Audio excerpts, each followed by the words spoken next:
Session 11, The New Mental Diet. Back in the 1930s, a man named Gaylord Hauser shocked the medical world by coming out with a series of claims and statements that said that everything that we ate in some way affected our body. He said that everything that you eat is translated into something and has a positive or negative effect. And he wrote a book called The New Diet Does It. Now, in this session and in the previous sessions, we've been talking about the new mental diet. And just as everything that you eat has an effect on your physical body, everything that you take into your mind has an effect on your mental body, on what's going on inside you, which determines what happens around you. When we were talking a little bit earlier, we said that the power of suggestion is one of the most important powers in your life. The power of suggestion says that everything that you take in, everything that you think about, everything that you read, everything that you listen to, all of your conversations, radio, television, newspaper, books, papers, magazines, everything that you allow to influence your thinking affects your subconscious mind, affects your attitudes, your expectations, your values, your beliefs, and ultimately your potential as a human being. In fact, the great difference between human beings is not intelligence and not education and not opportunity. It is what they are feeding into their minds on a regular basis. Now, we also said, and it's the same thing, if you were to say, well, yes, I eat good food a lot of the time, but some of the time, or 50% of the time, I eat junk food. I eat food that's high in salt, high in sugar, low in nutrition, inert foods, dead foods, white flour, French fries, grease, and so on. But it doesn't bother me. It doesn't have any effect on my body. You would know that that is nonsense because everything counts. Everything counts. One of the marks of a truly honest person is that they accept reality. And reality is that everything that you do, mentally or physically, counts. And it's either positive, it's either helping you, moving you toward what you want to be and have and do, or it's negative, it's moving you away, but nothing is neutral. Everything counts. So with regard to the power of suggestion, let's go on and talk about how we complete this process of reprogramming ourselves so that inside we are totally successful human beings, so that outside we will be totally positive, enthusiastic, successful human beings. Feed your mind the same way you would feed your body. Feed your mind carefully. If you were concerned about physical health and longevity, you would measure and calculate and look into the foods you eat. Look carefully into the mental foods that you eat too, because these mental foods, by a process what we call the law of accumulation. Now, the law of accumulation is both a mental law as well as a physical law, and what it says is that every single thing that you do, positive or negative, accumulates. That every single great achievement in life is the result of thousands of ordinary achievements, struggles, fallbacks, failures, minor disappointments. Every single big accomplishment is preceded by thousands of tiny little accomplishments. Every overnight success is preceded by years and years and years of working off-Broadway. Every single great fortune. By the way, in studying self-made millionaires in America, you know what we found is the average time that it takes to become a millionaire in America is over 20 years of hard work. In other words, we see a person who is wealthy, got a beautiful home, beautiful car, financially independent, but we don't realize that there are years and years and years of hard work, struggle, and sacrifice that preceded it. We see the person, we see the end result, and we say, isn't that person lucky? Well, the fact of the matter is that there's no luck. There's just this long process of accumulation, and everything counts. Every single honest effort that you make toward becoming a better person accumulates like a snowball and has an effect. Every single time you do something that takes you away, that wastes your time, wastes your mind, wastes your thought, and so on, that has an effect too, and that accumulates. Now, the great mistake that many people make is they go a little bit forward and a little bit backward. They do a few things that are good for their mind and a few things that are crummy for their mind, and a few things that are good and a few things that are crummy. And you know where they end up? Exactly where they started. The good offsets the bad. What you have to do is you have to put yourself on the side of the angels so that your predominant intakes of mental food are positive and constructive and moving you in the direction that you want to go in. So, we say feed your mind. Number one is read. Only reading is reading. Many people today don't like to read, but all leaders are readers. All leaders are readers. Read and try to read an average of 1 hour per day. We know that if you read 1 hour per day, over the course of the day in something that builds your mind, something positive and constructive that builds your mind. Not newspapers, not wasted things that just preoccupy your mind, but something that builds you and develops you. 1 hour per day can change your life. Research shows that 1 hour per day, in 2 to 3 years, you will be an authority on your subject, on studying any subject from time management to nuclear physics. 1 hour per day will make you an authority. 3 to 5 years will make you an expert, and 5 to 7 years will make you an international authority, make you one of the most knowledgeable people in that field in the world, in just 1 hour a day in any subject. And you can pick anything from medicine to molecular biology. So read an hour per day. Recent study shows that the average adult in North America reads less than 1 book a year.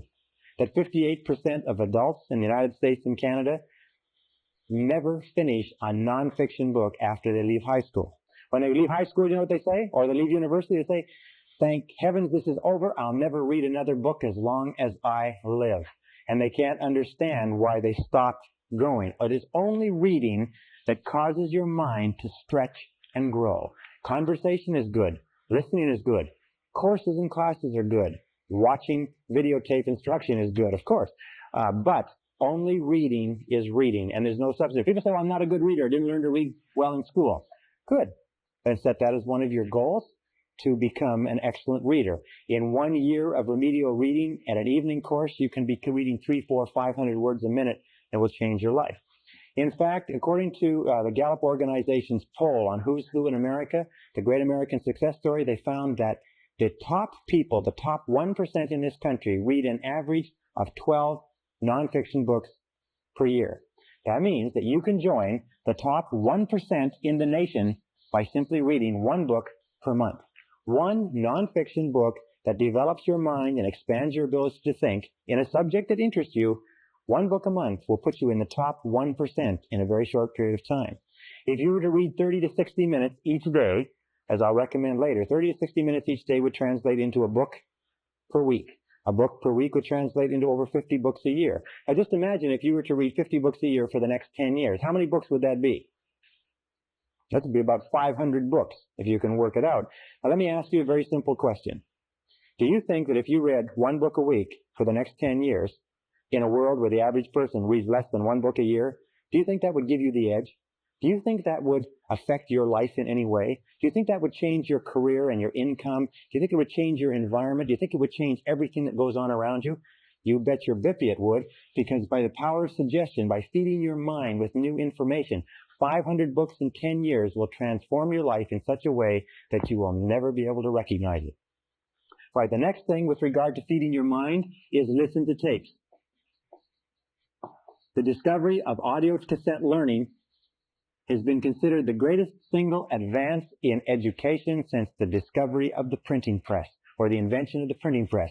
Audio cassette learning brings the finest minds in the world with their finest thoughts thought out, scripted, edited, tightly compressed and put together into your hands for a few dollars a tape, and you can walk, travel, jog with some of the greatest minds alive for only a few dollars. Listen to tapes in your car. You know, the average person who drives spends 500 to 1,000 hours a year in their car.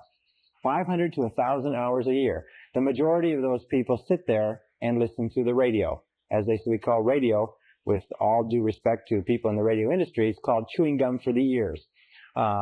Because it just goes on and on. 500 to 1,000 hours is the equivalent of 12 and a half to 25 40-hour weeks. Do you know what that means? It means that you are getting the benefit of, or could be getting the benefit of, as much as 12 and a half to 25 40-hour work weeks. Imagine if your company would send you away for 25 weeks to study every single year at no extra charge. Do you think that would affect your career and your earning capacity? That's the equivalent of 1 to 2 university semesters. Imagine if you were taking the equivalent of 1 or 2 university semesters of additional education every single year. Do you think that would affect your life? Yes, it would. So, listen to tapes and finally take additional courses. Become a lifelong student. And when I say take additional courses, the very best place to take courses is from people who are experts in their field. Try to avoid taking courses from people who've only got their education out of a textbook. Take courses from people who are experts. Take seminars. Seminars, for instance, like this seminar that you're attending, you can get more information in a 1 or 2 day seminar taught by people who spent 10, 20, 30 years gathering and compressing the information than you can in an entire university course. So take additional courses. I recommend a minimum of 4 per annum, 1 every 3 months. In a world where the average person never takes an additional course, 80 to 90% of people never take a course after they leave high school or university.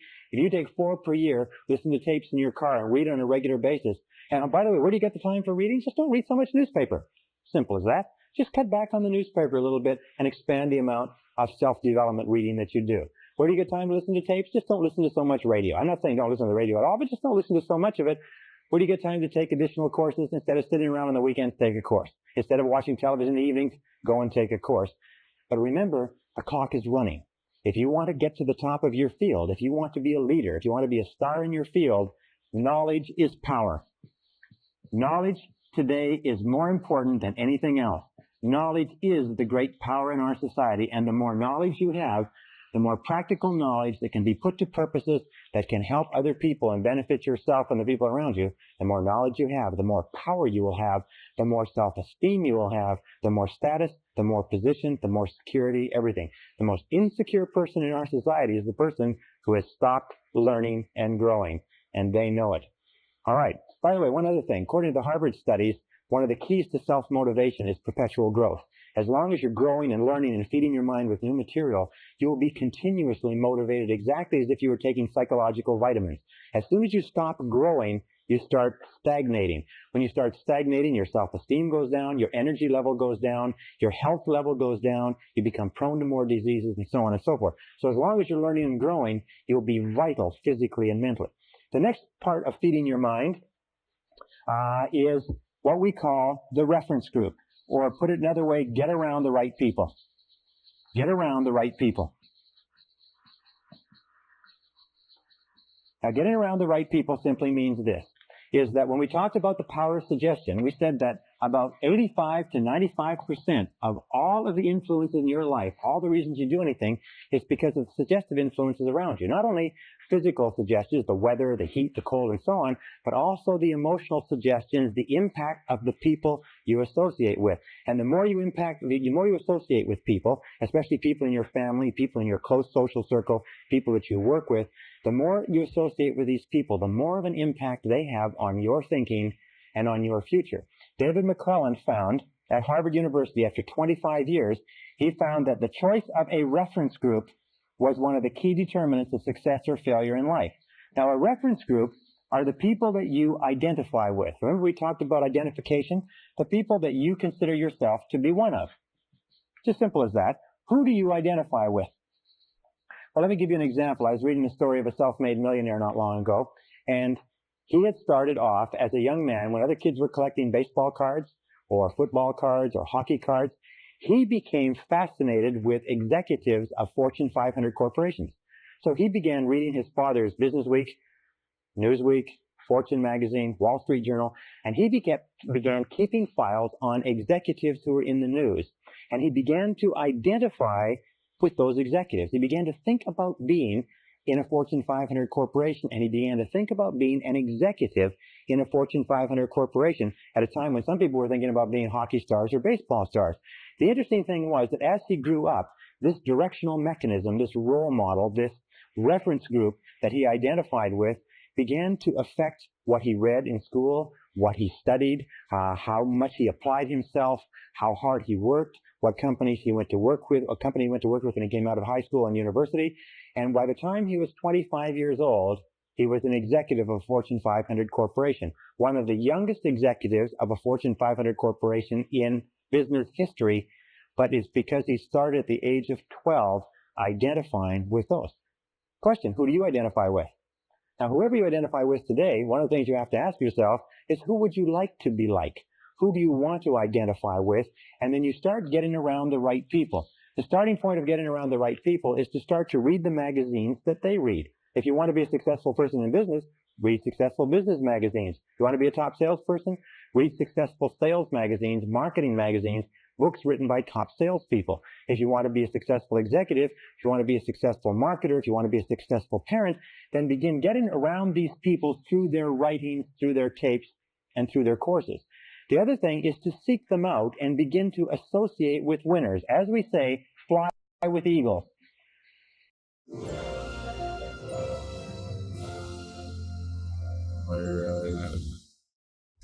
Somos traders. Está en nuestro ADN. Tomamos decisiones valientes cuando todo está en juego.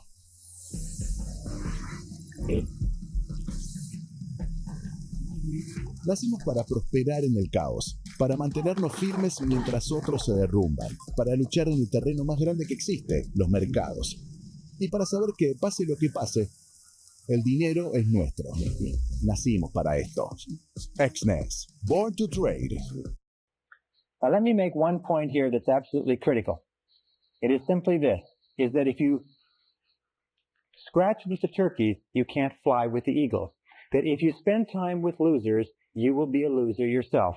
That David McClelland of Harvard found that 99% of the failure rate in life could be attributed to associating with people who were going nowhere. Because we're so strongly influenced by the people around us. We talk like them, we walk like them, we take on their attitudes, their values, their beliefs, their expectations, even their self-concepts. If we associate with negative people, critical people, cynical people, lazy people, people who waste their time, we will become exactly like them. Every one of us has the tendency to be like a chameleon. We take on the colorings and the behaviors of the people around us. So it's very important that you make a decision what you want to be like, and you begin to associate with people who are like that. And especially get away from the losers. Get away from the no-hopers. Get away from the negative people, because these people will drag you down as surely as an anchor would drag you down if it was tied to your leg. Many people come to me and say, well, I'm working for a negative boss, or I'm in a negative relationship. And I say this, if you're working for a negative boss, you'll never realize your potential working for that boss. You'll never be happy, and you'll never accomplish everything you're capable of accomplishing. They say, well, if I'm in a negative relationship, what do? I say, you have to ask yourself this question. Do you want to fulfill your potential as a human being or not? If you want to fulfill your potential as a human being, here's the facts. I'm not making the facts up. I'm just telling you, here's the facts. But if you associate with losers, you'll be a loser. And it's been worked out for 25 years, and they can't find any exceptions to it. And I've spoken to thousands of people who've told me that coming to terms with this is one of the hardest things that they ever did. Because sometimes it means that you have to say goodbye to family, say goodbye to friends, say goodbye to relatives, say goodbye to relationships. But if that is the fact, the sooner you do it, the better. It's almost like taking out a rotten tooth. The sooner you do it, the less pain you suffer. Now, with the next part with regard to reference group is this. It's what is called the Mastermind Alliance. And that is to pick one or two or more people in your environment whom you admire, who are positive, who are going places, who are ambitious, and start to get together with them at least once per week for breakfast or lunch just to talk. Get around them. Something about the fertilization and the synergy of positive minds coming together, talking about your problems, talking about your challenges, talking about the future, talking about what's going on. Try to get together with a mastermind alliance once a week. We have found in the research that I've done, the research that Napoleon Hill has done, that associating with other positive people is one of the triggering influences to peak performance. It's one of the guarantors that you will become a great success. You can't do it by simply associating by yourself. All right, now another way to influence your mind, very, very important, is start each day right. Start each day right. Now, this is based on the fact that there are two times of the day when you are most suggestive, when your subconscious mind is most open to new information. And that is nighttime before you go to sleep, just when you fall off to sleep, and morning. These are the two times when your conscious mind is most relaxed and your subconscious mind is most alert.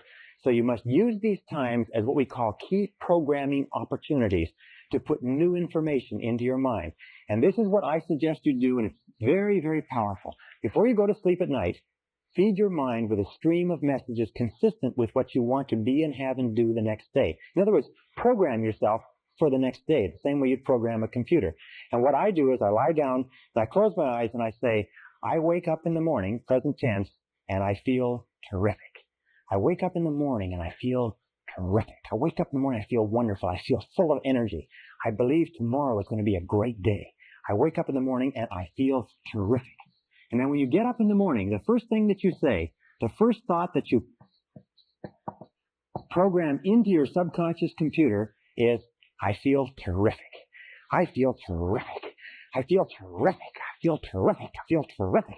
What you do is you get up and you say it 1, 2, 3, 4, 5 times. And you repeat it over. I feel terrific. I feel terrific. You don't get up in the morning and say, geez, I'm tired. Geez, I'm tired. Geez, I'm tired. Oh, God, I'm tired. You get up in the morning and say, I feel terrific. Somebody says, how you feel? You say, I feel terrific. Even when you feel terrible, say, I feel terrific. You see, your subconscious mind can't tell the difference between a real fact and one that you vividly imagine. And if you repeat, I feel terrific, very loud, I feel terrific, try it yourself. I feel terrific, I feel terrific, I feel terrific. What happens is the subconscious mind believes that maybe you do feel terrific, and it will actually give you a surge of energy that will wake you up and clear your mind even before you have coffee. Now, the second thing that you do in the morning, this is number one. Second thing that you do to start your day off well is to read for 30 to 60 minutes. Get up early enough to read for 30 to 60 minutes in something that is motivational, something that is inspirational, something that is educational, something that uplifts your mind, what we call mental protein, not newspapers, not magazines, not television, not radio. Get up in the morning, sit down, and read something really good for yourself. Read something that makes you feel really good about yourself and your day. I read spiritually oriented material every single morning. And this is called, by the way, the golden hour. If you will do this as a result of attending this seminar, if you will begin to read every morning for 30 to 60 minutes in something that uplifts your mind, this alone will be worth all the time you spend in this seminar.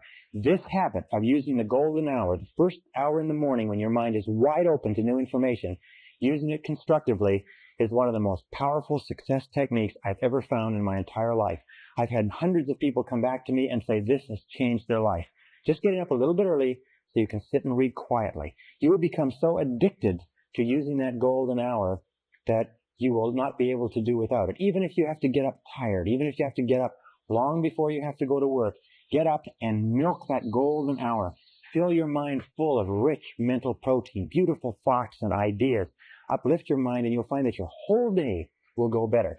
And the third step is review your goals every morning. Review your goals every morning. Every morning before you start out, review your goals. Just the same as if you were on a long motor trip, or if you were at sea, you'd look at the map. You'd shoot the stars and the moon. In other words, you'd take a look at where you are and you would plot your destination and you would think about it, because when you review your goals, you program them into your subconscious mind. Now, programming them into your subconscious mind by repeating them every day and using that wonderful technique, that golden hour. I learned this many years ago, and I've been absolutely astonished. Those 3 points: wake up in the morning and say, I feel terrific. Read for 30 to 60 minutes and write and review your goals every single morning. And the most remarkable thing that happens is you start off every day supercharged. You start off every day feeling positive. You start off every day feeling energetic. So let's just review for a second, and I'm going to wrap up with 2 really critical points. We talked about the power of suggestion. Remember that everything counts. Everything that you read, everything that you listen to, everything that you watch on television, every magazine that you pick up, every conversation that you have, positive or negative, is affecting your subconscious mind, which is programming your future. Remember, your external world is a reflection of your internal world. Your external world is a reflection of your internal world. If there is negativity, concern, anxiety, fear in your internal world, then it's going to be reflected in your external world. So be sure that what you're taking into your mental diet is just as pure as what you would take into a physical diet if you wanted to sustain high levels of physical health and energy. Absolutely important. Feed your mind with books. Feed your mind with tapes. Feed your mind with positive conversations. Feed your mind with courses. Go and attend and listen to experts. Feed your mind with positive people. If one of the recommendations that one of the business philosophers says is poor people should take rich people out to lunch. Why? Because taking a rich person out to lunch is an opportunity to learn from that rich person, to get information from that person that you could not buy at any price. Poor people should take rich people out to lunch. Get around the winners. Think about the winner that you want to be and look around you in your world and say, who is like the person that I want to be? Here's another very important point in terms of mental programming. It's simply this, is discard past labels. Discard past labels. Don't ever allow anybody to tag you with the way that you used to be. If you were late before, don't allow anybody to say, well, you're always late. You say no. You say, in the past, I was late, but now I am punctual. You can't control your eating. In the past, I overate, but now I eat sensibly and soundly. You're irritable and impatient. No, in the past I was, but now I am. These are the words. In the past, I was. Past tense. In the past, I was. Remember, the subconscious is listening, but now I am. But now I am blank, blank, blank, whatever it happens to be. In the past, I didn't work very effectively, but now I am an effective worker. In the past, I didn't manage my time well, but now I manage my time well. Now, if you make a mistake and you fall back, then what you do is you just simply cancel the mistake by saying, well, next time I'll. You show up late for an appointment, you say, well, next time I'll be on time, etc. Next time I'll. Those are the words. You cancel every mistake. You refuse to carry past labels forward. Underlining all this, teach others. Teach what you know to people who are interested. Teach what you know to people who are interested.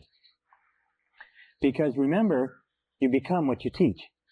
You will find that the more you teach other people and share this information with other people, the more you internalize it yourself. You become what you teach.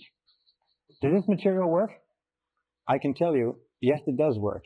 Since I began to teach this material, since I began to lecture on it and tape on it, since I began to speak to hundreds and thousands of people, I have internalized all the things that we talk about in this course.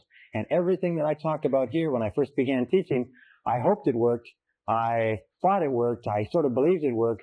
But now I know it works.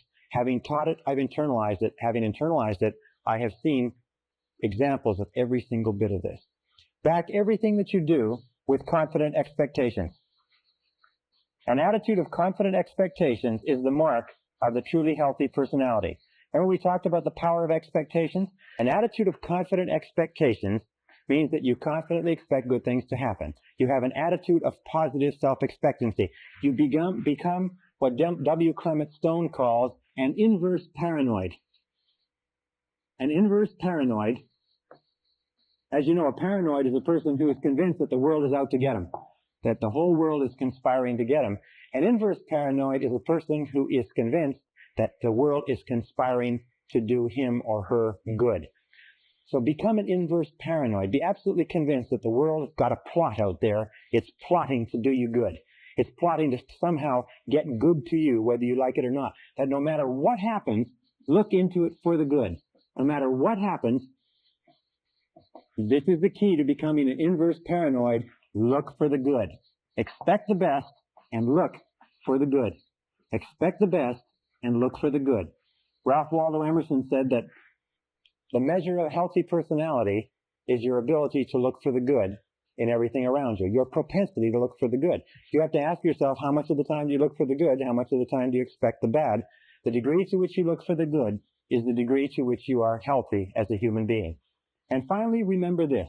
The process of changing from where you are now, here's where you are, to here's your goal. This is where you want to go. The process of getting from here to here is progressive, but this is what happens. When you begin to visualize and affirm and imagine and write and plan your new self, that is, say you want to earn $50,000 a year, and you're currently earning $25,000 a year, and your goal is to earn $50,000 a year, what happens is this. You keep saying, you start to affirm and visualize over and over again, I earn $50,000 a year, I earn $50,000 a year, I earn $50,000 a year. Your subconscious mind disbelieves it. But as you say it over and over again, your subconscious mind still disbelieves it. But as you repeat it, I earn $50,000 a year, I earn $50,000 a year, I earn $50,000 a year, the disbelief shrinks and your disbelief gets smaller and smaller. Eventually, you actually overcome your own skepticism, and finally you reach the position where you neither believe nor disbelieve. But as you keep repeating it and thinking about it and reading it and studying it and saying over and over again, I earn $50,000 a year, I earn $50,000 a year, I earn $50,000 a year, eventually you start to believe it just a little bit. Also, you start to get a slight increase in pay, and your salary goes to $26,000 a year. And then you get a bonus and you find yourself earning $27,000, and so on. You find that the more you repeat it and affirm it and visualize it and plan for it and prepare for it, the more it comes into your life. And you just keep saying, I earn $50,000 a year, and you begin to believe it more and more, and you believe it more and more. And as you repeat it and visualize it and affirm it and over again, your belief grows and grows and grows, and eventually it gets to the point where you absolutely believe that you earn $50,000 a year. And if somebody were to wake you up at 3 o'clock in the morning and give you a check and say, how much do you earn? You say $50,000 a year, even though still at this point you've never earned more than $27,000 in your whole life. Now, this is the way all our beliefs change. We start off with where we are now. We look at where we want to be in the future, and we begin to feed our mind with new mental food consistent with where we want to be. As we feed our mind with that new mental food, we start off with a lot of disbelief and skepticism. As a matter of fact, your skepticism and disbelief is the biggest obstacle to your success. But as we repeat it over and over again, as we continue to work on ourselves and to work on the situation, we begin to believe more and more that it's possible. We begin to impress the possibility of it deeper and deeper into the subconscious. Now, in propaganda, this is called the big lie. The big lie theory was the discovery that if you repeated anything over and over again often enough, that even the most intelligent person would come to believe it. With regard to your life and to my life, this is called the big truth.